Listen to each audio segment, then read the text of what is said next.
Riots was a bunch of people getting up and thinking, I can have something for free. If you've got no job and you think you've got no future, well, what's to lose? When young people have absolutely no fear of police, and that goes, and they can stand there and watch them do these things, I think that's where the problem is. I lived in the London Road. I lived, and I will not live there again because my house no longer exists. It was burnt down. The riots that spread across England left communities devastated and struggling to explain how and why. As part of the Guardian and London School of Economics investigation into the riots, we've hosted a series of conversations across the country, partnering with local grassroots organisations to hear the voice of their communities. We held 8 discussions, and each neighbourhood had a different story to tell. Honestly speaking, as being someone that was in front of your shop, I'm limited as what I could do. I know your shop was not rioted by us in the community because we love your shop.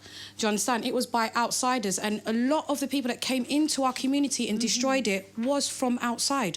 Local people did these riots. They were the ones mostly involved. It was a local man who burnt down Reeves.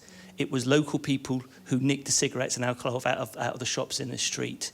The buildings that were burnt, the people who died, that was wrong. Everybody knows that was wrong, and that was people misusing the situation, and that was just straight criminals. That wasn't rioters, that wasn't the us-yous. Those were just criminals who were criminals and always been criminals. The primary issue and reason for people being on the streets, what we were being told was the relationship with the police, and I can't get away from that. It was. Honestly, I think these riots should have been a wake-up call, and I fear that they haven't been, and we're going to see a lot more of this. Although every community was unique, there were some concerns that were shared across London boroughs and other cities blighted by the riots. Wherever we spoke to communities, we heard complaints from people who felt their areas had been ignored or abandoned and were in desperate need of investment. These riots didn't happen suddenly out of the blue. It's been years of neglect. It's been years of people in higher positions thinking of themselves and losing the contact with the communities. I don't know. Can anybody tell me where funding still exists? We keep hearing politically, big society, although that's become a dirty word. And secondly, we're going to give far more of the public authority services to the third sector. My concern is there'll be no third sector left to give it to.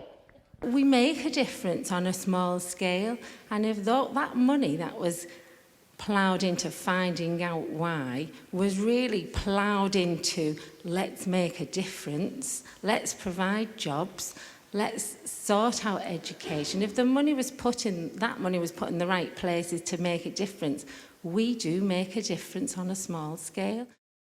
Everybody has been impacted by the riots in different ways, but there was one recurring theme across the country. In London, Birmingham, Manchester, Liverpool and Salford, people told us they thought there was one section of their community in particular that had been neglected.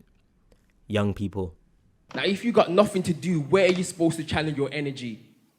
If you got nothing to come in, where are you supposed to channel your energy? If no one's listening to you, where are you supposed to channel your energy? We had a boy who went out to the riots. We spoke to his mum. She was trying to keep him in the house. When I spoke to him after and said, what were you doing? Why did you do it? His answer was, why not? And then secondly, he said, it was like our Olympics. It was so exciting. This was a once-in-a-lifetime opportunity. I mean, I know some young people that have dropped out of school. They've just totally dropped out of school, and they were smart kids, but they've dropped out of school because they just don't see the point. I went to Connections and done a CV. I got 30 of them printed off. None of them got back to me. It's like the young people are angry, and for all of that, they wonder why we want to get our own back on the police, and we want to get fair. There's only a certain percent of young people who know how to channel energy and do something with it. You understand? And if there's people who don't know and you can't tell them how, or they're lost, what they're gonna do? They're gonna riot. And let me tell you something. See what you're seeing out there. That's nothing. That's nothing. I think the police situation was one that united a lot of young people, whether that was right or wrong, or whether it was justified or not. they did feel justified and they did feel compelled to come and have these situations with the police. I'm not sitting here as a panel member saying that there's young people we're not engaging enough with.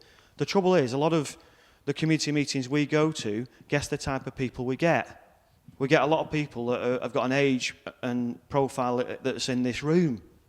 So it is very difficult. We've got school-based police officers now that have taken us much further, but we have a journey to travel in terms of engagement.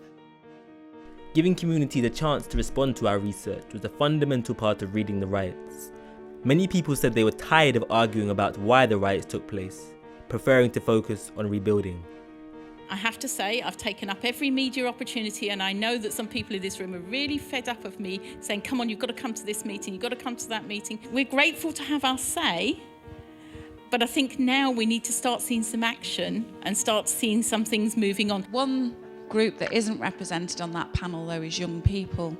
And I just wondered how this conversation is going to be taken to young people. And I don't mean in the sense of social researchers going out and talking to young people. I mean in the sense of empowering young people to have a conversation amongst themselves. The cost of the riots nationally, a figure of £100 million.